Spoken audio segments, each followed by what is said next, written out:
বন্ধুরা, James Webb telescope দুর্দান্ত কিছু খুঁজে পেয়েছে। মহাবিশ্বের প্রথম দিকের তারা।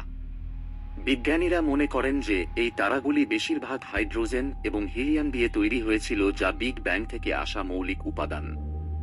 তারা এখনও এই তারাগুলি দেখেনি, কিন্তু GN-Z11 নামক একটি গ্যালাক্সি অধ্যয়ন করা হয় যা বিগ ব্যাংয়ের 430 মিলিয়ন বছর পরেও বিদ্যমান ছিল। তারা এর চারপাশে হিলিয়ামের একটি গুচ্ছ খুঁজে পেয়েছিল। এই আবিষ্কার জ্যোতির্পদার্থবিজ্ঞানে একটি বড় ব্যাপার ও বড় ঘটনা ছিল। বিজ্ঞানীরা প্রথম থেকেই বড় গ্যালাক্সির চারপাশে এই গ্যাসের পকেট খুঁজে পাওয়ার আশা করেছিলেন। তারা বিশ্বাস করে যে এই গ্যাস পকেট ধ্বংস হয়ে যেতে পারে, যাকে তারা পপুলেশন স্টার ক্লাস্টার বলে। মহাবিশ্বে কোনো ধাতু থাকার আগে পপুলেশন স্টার ক্লাস্টার নক্ষত্রকে প্রথম তারা বলে মনে করা হয়।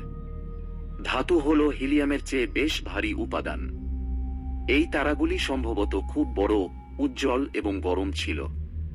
1940-এর দশকে বিজ্ঞানীরা এই তারাকে দুটি দলে বিভক্ত করেছিলেন, কিন্তু এমনকি ধাতু দরিদ্র নক্ষত্রগুলিতে বিগ ব্যাংয়ের পরে অবশিষ্ট গ্যাস যা থাকে সম্ভবত তার চেয়েও বেশি ধাতু রয়েছে।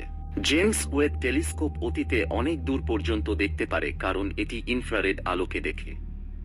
এই আলো মহাকাশে ধূলিকণা এবং গ্যাসের মধ্য দিয়ে যেতে পারে, যা আমাদের অনেক পুরানো জিনিস দেখতে দেয়। সুতরাং এই প্রথম দিকের নক্ষত্রগুলি খুঁজে পাওয়া আমাদের বুঝতে সাহায্য করতে পারে যে কিভাবে তারা এবং গ্যালাক্সিগুলি প্রথম মহাবিশ্বে গঠিত হয়েছিল। মহাজাগতিক বোঝার জন্য আমাদের অনুসন্ধানে এটি একটি বড় পদক্ষেপ।